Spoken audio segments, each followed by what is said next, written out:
Whiskey is for drinking and water is for fighting over. And so our first session this afternoon is going to talk about water, in particular groundwater, but also some surface water. And we have two very accomplished speakers who are going to lead us through that. And I'm going to introduce them together so their presentations can flow smoothly one into another. Jason Thomason is glacial geologist and hydrogeologist and head of the hydrology and geophysics section at the Illinois State Geologic Survey. And since 2005, his work has focused largely on 3D mapping of shallow sand and gravel aquifer systems in northeastern Illinois, and specifically in McHenry County. And recently, his work also includes mapping engineering properties of glacial sediments as well, and developing some web-based services to deliver 3D geologic data to the public. So Jason will be speaking first, and he'll be followed by Daniel Abrams, who is a groundwater flow modeler, also with the Illinois State Water Survey since 2013. And his primary role is the development of regional groundwater flow models throughout the state of Illinois, with the purpose of assessing water supply and groundwater contamination issues. Recently, his work has included simulating drawdowns in northeastern Illinois, chloride migration in Kane and McHenry counties, and irrigation in the Mahomet Aquifer. Dan has a PhD in environmental science from Indiana University in Bloomington. And you can tell for all those words that I had to read that these guys really know what they're talking about. So please, warm welcome for Jason, who will start, and Dan, who will follow him.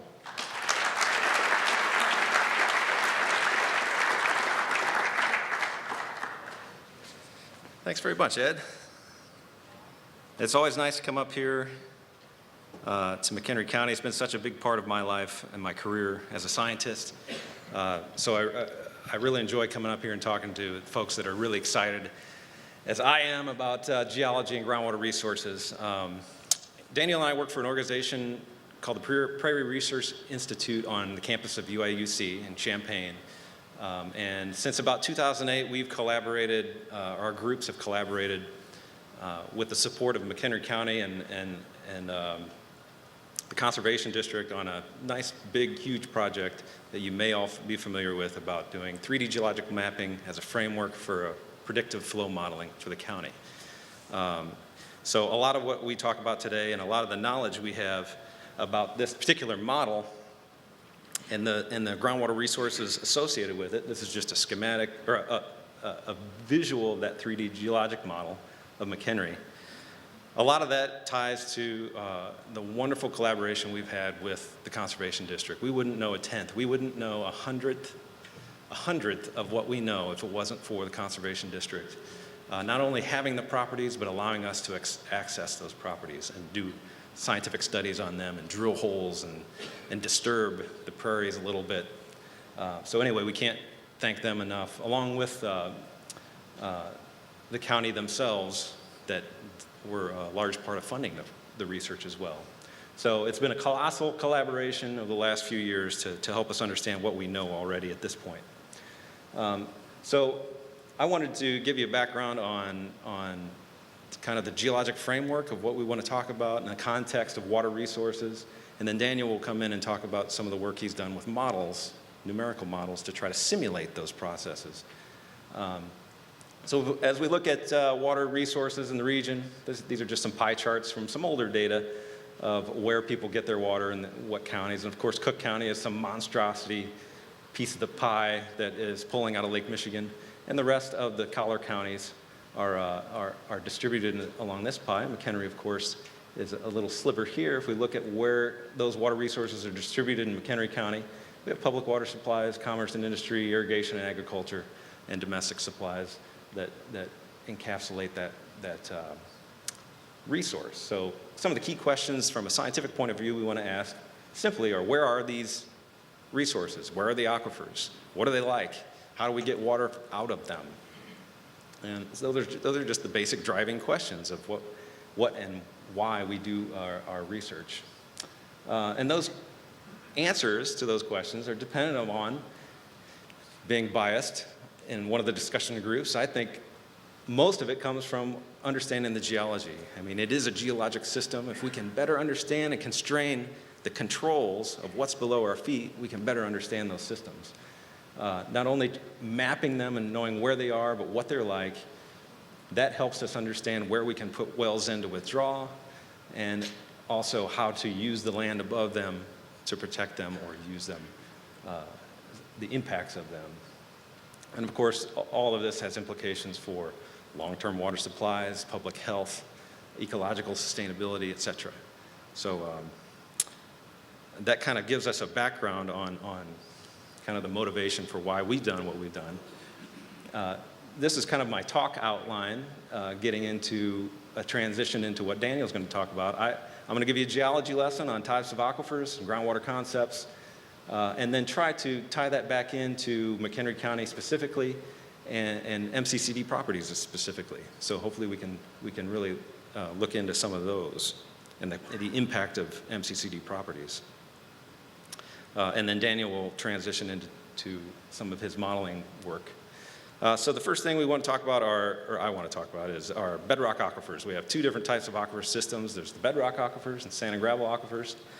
Regionally, in the northeast Illinois, the bedrock aquifers are a major water supply. If we strip all the soil and dirt off the landscape, we come up with a map like this. This map is a colored map of every different color is a different rock type. And if we draw a cross-section, we slice that earth, that map, right through the northern part of Kane County, we can see the stratigraphy and the rock layers in the subsurface, where these blue layers are sandstone aquifers that lots of domestic wells and municipal wells certainly are tapping throughout the region. The SP, that's a St. Peter sandstone. There's an IG, the Ironton Galesville. These are geologic names that we've associated with them. A lot of these these aquifers are major water supplies for municipal and domestics. As I mentioned before, you get too deep and you get into this dashed line where you're in the Mount Simon Aquifer and the water gets too salty to use. So that's a conceptualization of bedrock aquifers. Our work in the recent years has focused mainly on sand and gravel aquifers. And these slides may look familiar. I was given a lot of these slides in the Groundwater Summit back in December on this stage. So hopefully it's a good refresher course for you all. So a lot of our work and a lot of my expertise gets into understanding sand and gravel aquifers, where we have to take ourselves back 20-some thousand years when we're in the depths of an ice age. McHenry County is covered in an ice sheet. North America is covered in an ice sheet. The upper Midwest is at the southern end of that ice sheet. And this is what McHenry County was like when you had your family there. You could walk right up the nose of one of these dirty ice masses. It's slow sloping, and you have these water discharge streams coming off the front of it. And this is an Icelandic glacier, which is the most analogous to what glaciers were like back in the ice age in the mid-continent here. Those glaciers went away, and now we're stuck with what we have here, a beautiful meandering stream. And I stole this from MCCD's website of Nippersink Creek and Glacial Park area. So we have low relief, meandering streams that are flowing through old, broader discharge streams. So we try to understand this to understand this. The present is the key to the past. So to think about the glacial history of McHenry County, we do lots of mapping. This is a standard geologic map of the county where all the orange and yellow colors are sand and gravel, coarse grain materials that were derived from meltwater flowing off the front of ice sheets.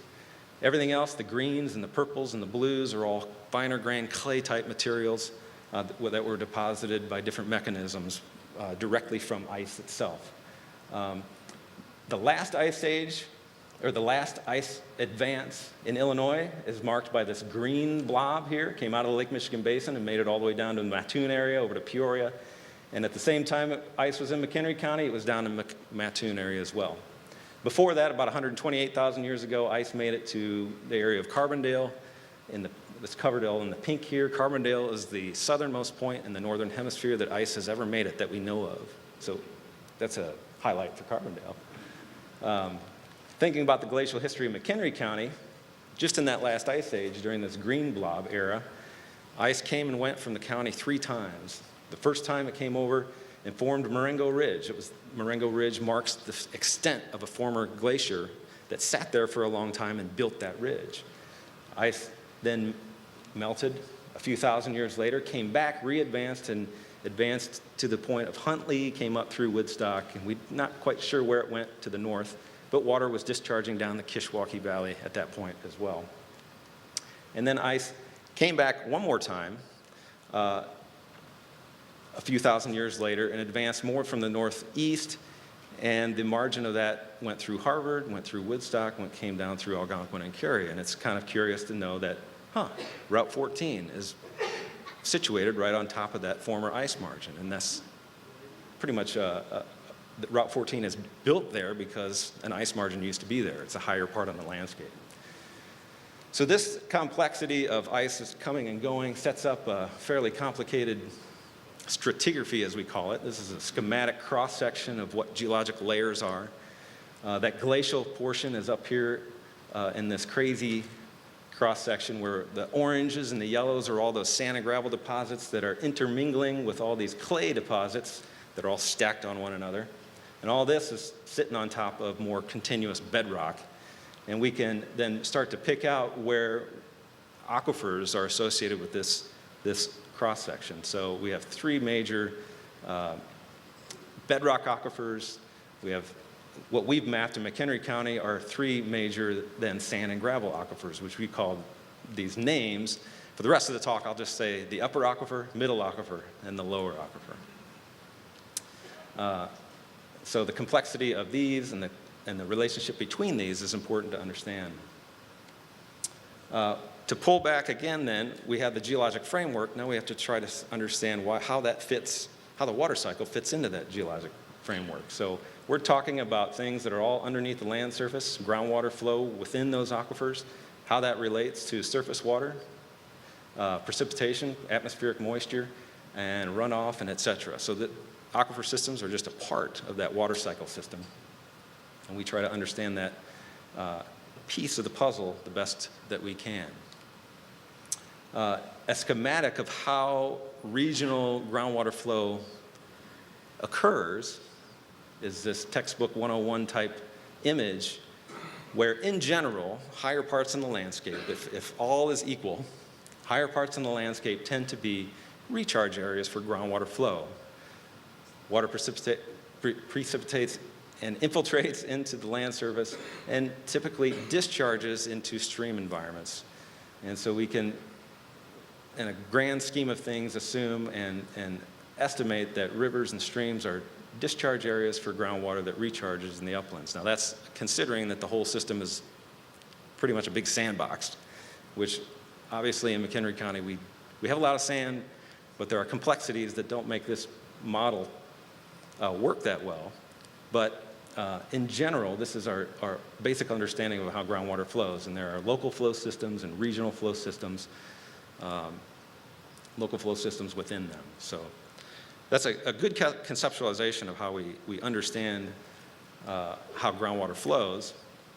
In McHenry, we do have the 2 basic types of aquifers. We have unconfined aquifers, as we call them, which is basically a bunch of sand at the land surface. That sand becomes saturated to some level, and if you were to stick a straw or a well in that sand and let water go into that well, the water will come up to that water table. That's most of the shallowest aquifer systems and the aquifers in the county.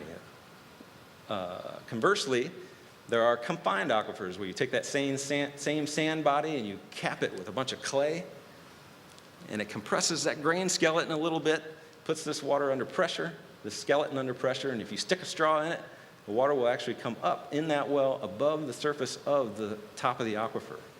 That's a good surface to understand. It's called a potentiometric surface. So this helps us understand directions of where groundwater is flowing within this aquifer, either laterally or vertically, and understand how to manage it.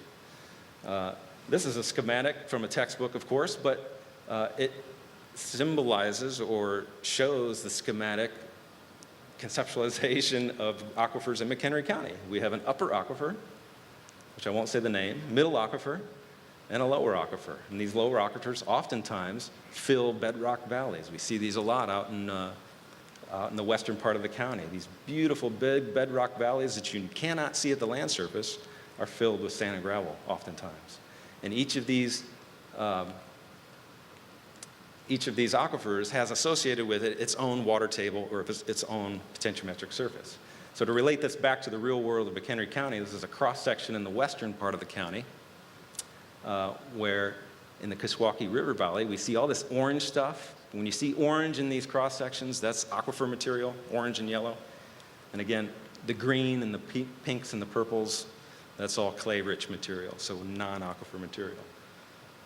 So analogous to this diagram, the upper aquifer has a water table that's an unconfined system. We have this regionally distributed thinner aquifer that is used extensively across the county. That's the middle aquifer, and it's got a potentiometric surface that's different than this water table in its own system that works relatively independently. And then the lower aquifer as well. And the lower aquifer is in connection with the upper bedrock, so these maps were distribution of where those were across the county. And so we can see how these relationships are relevant to what's happening in the real world in McHenry County. I'm flipping through there. Part of understanding that framework and what resources and what the geology is at land surface, we can take this geologic framework and develop a predictive type planning tool that we've been working with Scott Kuykendall and the county to develop their sensitive aquifer recharge map. So using the geologic framework and understanding where water can infiltrate and where it can't, we can start to map out areas where we expect a certain contamination issue or recharge, just straight recharge to the aquifers is more feasible and where it's not feasible. So these are areas to protect or not necessarily protect as much given the objective. So we've been able to use those data and really start to develop a nice tool for the county. Now I want to get into trying to address or think about conservation district properties. So again, this is the base for how we conceptualize groundwater and geology in the county. And we can overlay where we see MCCD properties. Do you want to do that again? I think it's pretty cool. So we can start to understand, we see these green blips of where MCCD has properties, and we can relate that to the geologic setting of where each of those are. So one way that you all can explore the geology of McHenry County is to go to this website here, and hopefully we can distribute that link somewhere. But there is an online web surface that you can explore the 3D geology of the county and anywhere you want. All these squiggly lines are prefabricated cross-sections that I've drawn and interpreted over the course of 6 years of research, along with other colleagues. And you can pretty much see that anywhere in the county that there is a conservation district property, we have some kind of a geologic interpretation of what that is, a cross-section that goes through there. And if there's not a cross-section in an area, you can draw one, and the model will predict what the geology is based on our working model. So I encourage you to go play with this. This is a beta version. We're trying to get feedback. How well does it work? What people like, what they don't like. So go play around with that a little bit. And the rest of the slides that I show are a result of me playing around with this and looking into the geology that way. I wanted to get into Glacial Park. A few of these properties around the county. Glacial Park is an area where, again, we have the upper aquifer is at land surface fairly thick, and some of these areas actually scour down through the rest of the stratigraphy. So this is sand and gravel and coarse grain aquifer material all the way potentially down to bedrock. And we see that all the way through the Wonder Lake Valley, down through Boone Creek as well. And that's an area where the upper aquifer can be connected to the middle aquifer, or potentially the lower aquifer. If we have these scours here, then these independent systems can then come together and work work together. Similarly, in the Brookdale area, if we look at a cross-section from the north to the south, out south of Brookdale is a big sandbox of outwash material that was deposited during the glaciations, and Brookdale area is part of that upper aquifer system. And each of these have their own water table associated with them. So in the northern part of the Brookdale area, you get into the confined system of the middle aquifer.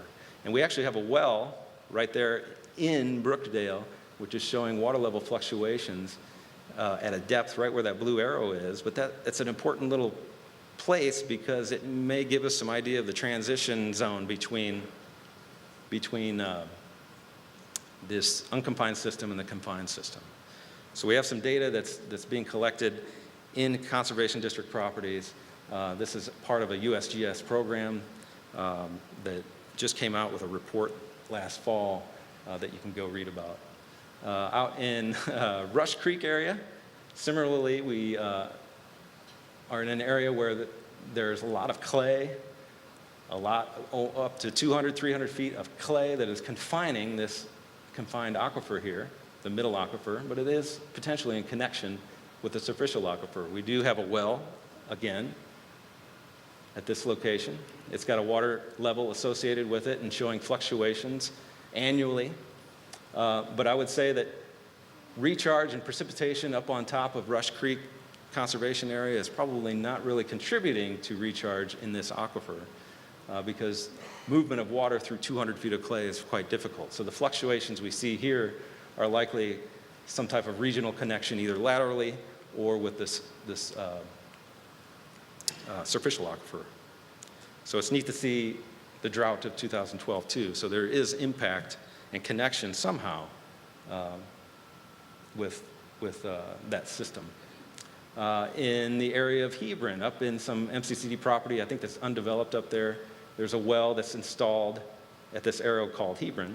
There's a well installed here at that depth in the confined aquifer. And the water table at this location is actually 10 to 15 feet above land surface. So you were to stick that straw in, the pressure associated with that confined aquifer would shoot water up 10 to 15 feet above land surface. That's a flowing artesian condition. It's kind of neat to understand why that's happening. We don't quite understand why at this point, but I suspect it has to do with pressure heads that are controlled by surrounding geologic constraints, where this little straw in the water wants to get up to where all this buddy water is on the sides. Water wants to seek an equal level, but it can't because it's punching out on the land surface. So you can see that water again too, these water levels are fluctuating annually with seasonal changes. So it's responding to those types of changes, but it's in a flowing artesian condition. Lastly, the last site I wanted to show was down here near Hickory Grove Highlands, Lions Marsh, and Prairie View Education Center. If we look kind of north to south here. The geology here is quite complicated. There's a ton of sand and gravel at land surface. It's underlain by kind of discontinuous clay with bedrock underneath that. We have a well at Prairie View Education Center. This is where there was a big event to unleash the observation well network. And what we see in that well, every year we see water levels in that confined aquifer well that's 220 feet down, water levels that are fluctuating 25 feet over the course of a few days. And it always starts in May, and it always ends in September. And the next May comes, and you start seeing these fluctuations, 25 feet over 2 days, and it comes way back up. And it keeps doing that over and over and over and over till September. May to September. Some type of pumping problem. This is not a problem, sorry, it's a pumping effect. This is not associated with desaturating the aquifer or anything. This is simply a pressure effect from a local pumping effect. Overall, the water level is remaining quite steady.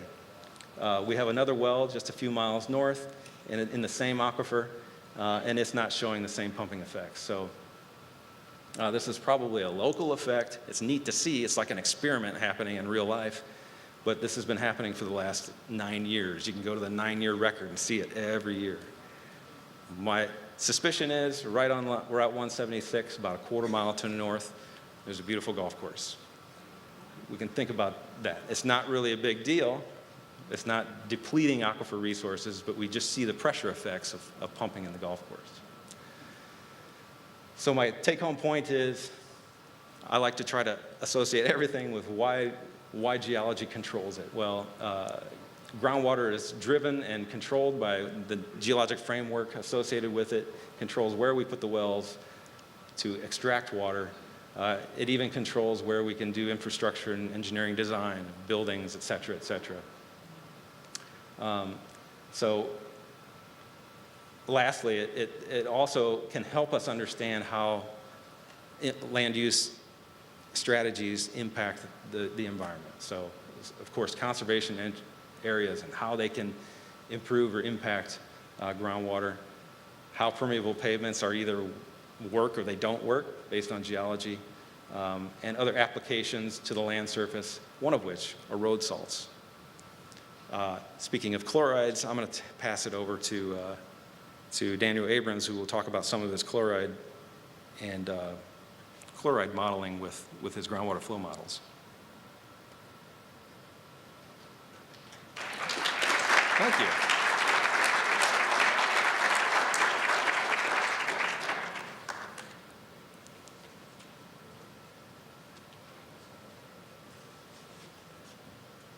If you want this, you can use it. Sure. Thank you, Jason, and thanks for having us up today. We're really happy to be here. I actually drove up from Champaign this morning. Jason just mentioned road salts. I would not be here without road salts. So what I'm saying is not intended to, in this talk, present the case that road salts are not necessary. Of course, we all know they are. But I do want to give you some insight into the implications of having nice drivable roads in these kinds of weather conditions. So I want to stress also Aquifer Connections, and Jason got into this a little bit. His original images showed an upper and a middle and a lower, and you see the same thing here. This is all conceptual, where your aquifers, let's see if this works here. There you go, upper, intermediate, lower. This is for a different aquifer system. Same general idea, but I want to talk to you a little about the heads, the water levels in wells that we measure in these multi-aquifer systems and the impact of these connections. And ultimately, I want to get to the idea of the impact on flow and how that can help something like road salt end up in some relatively unexpected places in the aquifer. So when we talk about connections, there's two types I want to stress. Jason alluded to one of these. Those are the natural connections, just based off of the geologic surfaces. So when you're studying an aquifer, and what I do down in Champaign is I develop numeric models because we can't see what's going on under our feet. So I'm making the best guess I can, and that is largely based on what we get from the GS to help us understand those geologic surfaces. But sometimes I have to ignore some local flow complexities. So this blue shaded area you see here, this is what I would call a single aquifer system. There's some complexities in there. There's little clay lenses and so forth, but mostly those are going to be very local flow influences. And that is something that I'm not going to consider when I develop a model. Computation powers, and plus we don't even know where these are unless we have a well drilled through them. Those are very local. And that's what often a single aquifer looks like. Has a little bit of messiness to it. But here in McHenry County, I'm going to show some results from Kane County. We're dealing with discontinuous aquitards. these layers that separate aquifers. So here's an upper aquifer, but there is beneath it a discontinuous aquitard separating it from this middle aquifer. That allows flow to move through. You can actually have flow reversal, just depending on the gradients and the local complexities. And these flow domains, that's what I try to identify using numeric models. But you can see that can introduce some complexity. This lower aquifer here, it has the same thing, some not necessarily a discontinuous aquitard, but sections that allow a little bit more flow to move through. You can have water moving through in that direction. So all this just to say, when we start talking about flow in McHenry County, sometimes we can treat these as three distinct systems. The upper one receiving recharge, that's what these blue arrows represent, and the others fairly separated. But sometimes we have to consider these connections and have to consider the amount of water that infiltrates or that's exchanged between these aquifers. So we can have aquifers with different heads or water levels. Jason showed the wells being drilled and the water rising to a certain level. Same idea. So here we have, again, this is conceptual, and please ignore all the math. This comes out of an old analytic element book with all kinds of equations and all that. That's irrelevant here. What matters is the conceptual image. This black line here represents an aquitard. This represents a stream, and this represents another stream. Those are boundary conditions, and those can dictate flow. Jason showed a hydrograph that was going up and down throughout the season. Very good chance that could be related to recharge, or it could be related to fluctuations in a river, or it could be related to pumping. That's all dependent on the situation. So you get this upper aquifer, and highlighted in red. Recharge will come in. A lot of times you'll get mounding in it, but you'll have a distinct head in that aquifer. Then if we consider the lower aquifer, it can also have a distinct head. Many times we deal with cases where sometimes the aquifer is confined. This layer represents a confining unit, keeping all the water in this portion of the aquifer under pressure. So if you drilled a well, water would rise to this point. You go out here, and the water level has fallen below. That could be natural. It could be due to pumping. In this case, it's probably due to this low elevation of the stream. But all of those things can influence the head. So you have the potential for different heads in these aquifers. It's very likely. And then when you have potential, in this case, the confining layer ends, there's some water in this upper aquifer, and you can get a little water cascading down, satisfying, propping up heads in the lower aquifer ever so slightly. All kinds of natural things. Those are just a couple conceptual diagrams. The challenge then comes whenever wells are drilled and they connect aquifers that would otherwise naturally be separated. So that's what we see in this case. This is an artificial aquifer connection. This could be here, this is a well. This is a cross-section you're looking at. Upper aquifer, aquitard, lower confined aquifer. And this well, it could be an old abandoned well, but it's creating a pathway for flow to potentially move up or down between these two aquifers. So the upper aquifer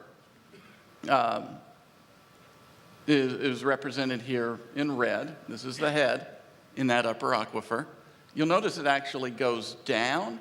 This looks like a cone of depression. This looks like what we would expect when a well is pumping. But in this case, I'm just looking in this conceptual image at an old abandoned well. It's not pumping, but it's effectively pumping because it's allowing water to drain in, go down, and drain out of the upper aquifer. Similarly, the head in the lower aquifer, it actually is the inverse of that. This is what we would see if we were injecting water into the aquifer. It's locally raising water levels up. So the challenge here is that under natural conditions, these two aquifers would have behaved independently. In this case, they do not, and water can come from shallow aquifers and move into deep aquifers. Well, that starts to create some problems, because which of these aquifers is most susceptible to contamination? It would be this upper aquifer. For any kind of volatile organic plume or chloride, for instance, which is very soluble, it can enter in this upper aquifer, and these connections create a pathway to the deeper aquifers. So these become very important for us to understand in addition to the natural connections of a system. Okay, so artificial connections, I'll just go through this briefly. It's just a diagram showing a well and the kind of connections you look at. So when you have a well, you generally have a casing. If you see this gray line on the sides here, that represents a casing. But when you're drilling into bedrock, you may not case anything once you hit bedrock, and that can allow water to flow in at any point. Or if you're drilling in unconsolidated, generally there'll be a screen to keep sand from coming in and damaging the pump. So the casing, though, provides a barrier so that water doesn't flow in, be it bedrock or sand and gravel. It prevents water from coming in.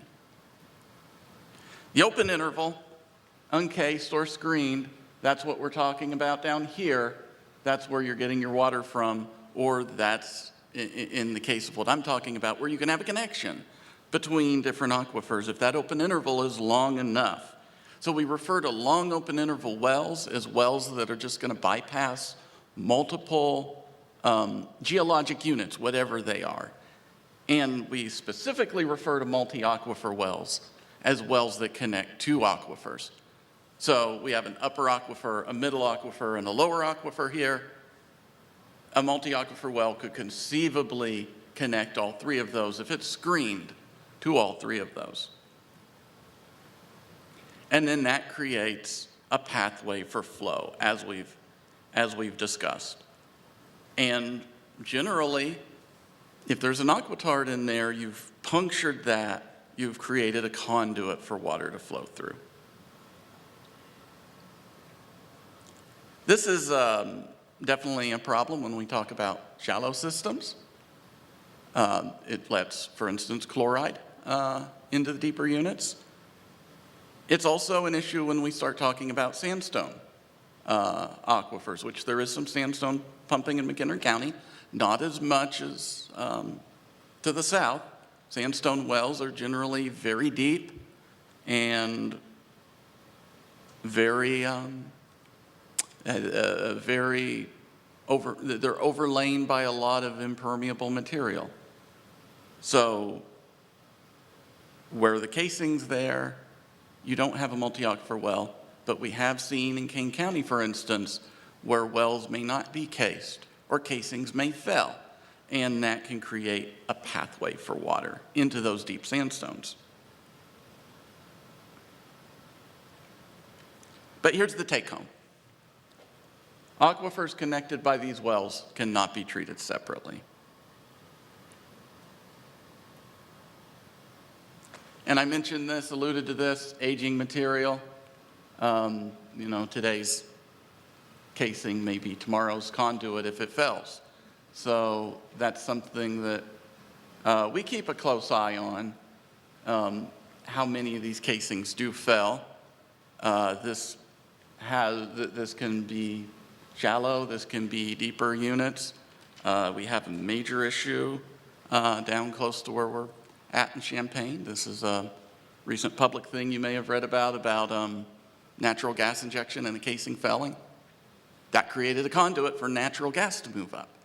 So these kinds of things happen across the state and really create havoc into groundwater circulation. So here's another conceptual diagram, contaminant source. Here would be an old inactive well. And what you see is that this contaminant source, which is in gray here, this is its movement through a cross-section, enters the unconfined aquifer easily. It finds this inactive well. It moves down, and then here it shows up again in gray, moving its way to a public supply well in a deeper unit. This happens quite a bit. So even though this unit is cased and would seemingly be protected, it's not because of the presence of this inactive well.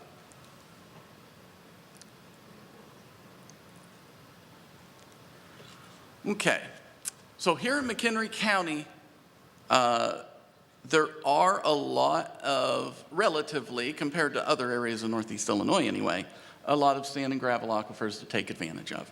They have a relatively high transmissivity and, you know, it's cheap to drill, 100, 200, 300 feet, compared to sandstone where you're gonna drill 500 or 800 feet to get to it. So higher transmissive means it's just a more productive aquifer. But the problem is, closer to the surface, greater risk of contamination. And let's just see here if this will go. Okay, so the bad news here is that I have 3 animations. They're beautiful take-homes of this story, and the codec is not updated on here, so I won't be able to show those. What I'm going to do, Ed, I'm going to make a short YouTube video, distribute that with these animations so that that can be shared. Because it's a nice punchline, and it really is a way to visualize the movement of chloride. So I'm going to tell you, I'm going to do a lot of hand waving and ask you to use your imagination here. Puppet theater or something. So one issue, when we talk about chloride, if we have a large data record back at the Water Survey, and we compiled all the wells that you see chloride popping up in the shallow aquifers. And what this animation will show you is the growth in wells that have detectable chloride.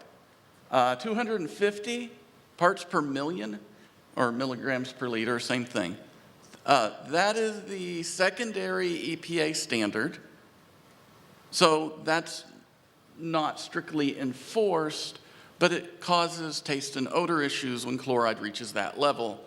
So even if EPA is not enforcing it, the public's going to enforce it because nobody wants to taste water with chloride in it. There will be many complaints.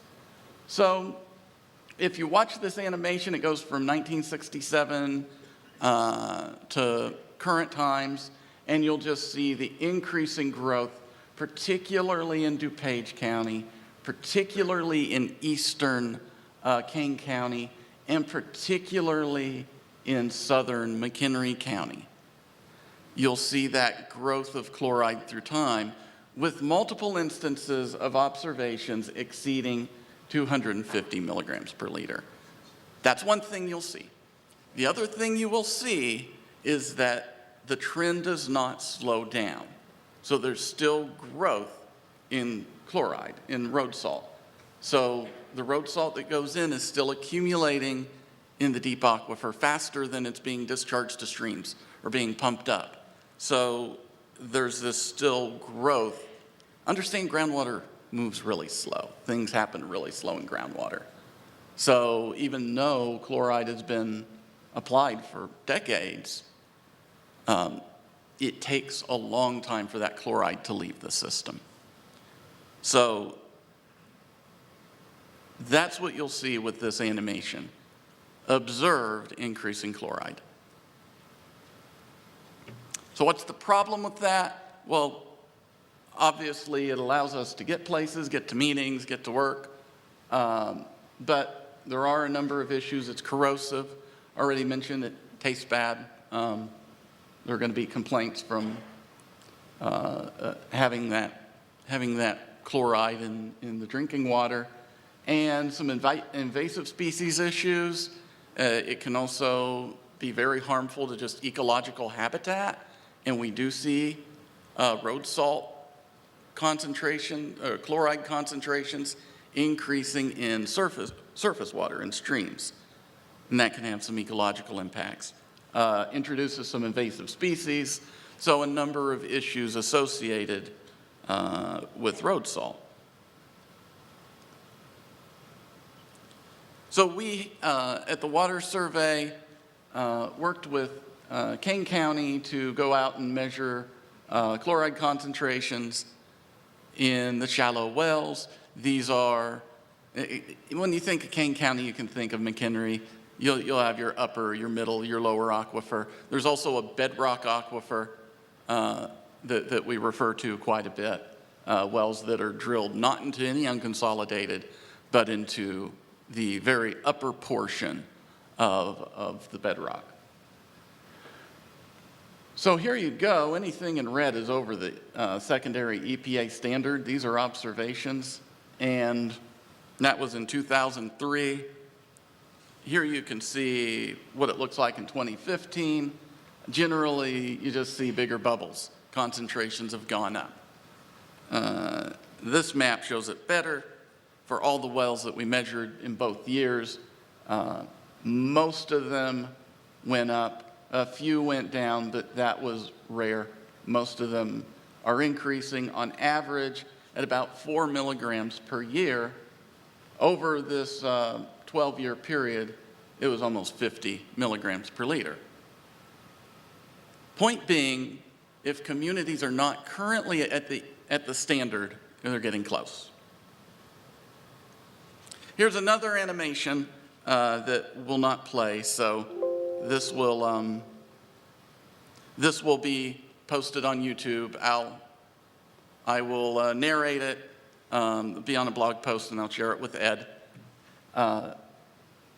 So what this will show, though, is increasing chloride in the shallow and a corresponding increase in the shallow bedrock. So this is your surficial material. What's at the surface? And what you're going to see here is the road network. No surprise, that's where chloride's entering the aquifer. And you'll see that concentration in water, that uppermost water, increase basically anywhere there's roads. But you'll also see an increase in the shallow bedrock, which goes to show the connections and the importance of connections, the ability of water to migrate into the deeper bedrock. And up here is where we're at, and you're going to see it particularly in Crystal Lake. And there's a second animation, I'm going to come back to this, that you'll see that's a cross-sectional view here at Crystal Lake from 1965 to 2015 that will show increasing concentrations first in the superficial aquifer. It will have one of these natural connections in place somewhere in here. Can you picture that? Yeah, it'll look a lot better on the YouTube video, I guarantee. Yeah. And then we have we'll have the bedrock down here, and you will see migration and continued accumulation of chloride in the lower bedrock. Now that's a model simulation. I can sit and I can model anything I want. I can throw anything together and come up with any result I want, but we have an observation at one of the Crystal Lake wells that our model simulation is matching. So that's what we call calibrating a groundwater flow model, and so we do have confidence in this simulation. So what we can do with these kinds of simulations, we can actually run into the future. We can run different scenarios. What if you quit applying road salt today? What I can promise is that it won't go away in the aquifer immediately. It may take decades to completely flush out of the aquifer. So there's that challenge. But the model can test these different kind of scenarios to look at migration of chloride and the management of this solute. So that's what I have. What I'm going to recommend is that I'm going to share that with Ed. That will be sometime over the course of the next week. If you do not have, if Ed does not have your name, what you can do is go to the Illinois State Water Survey website, look up the groundwater blog post, and I'll also post that video and a short summary there as well. That's excellent. That's excellent. Yeah, that's perfect. Okay, great. Thank you so much.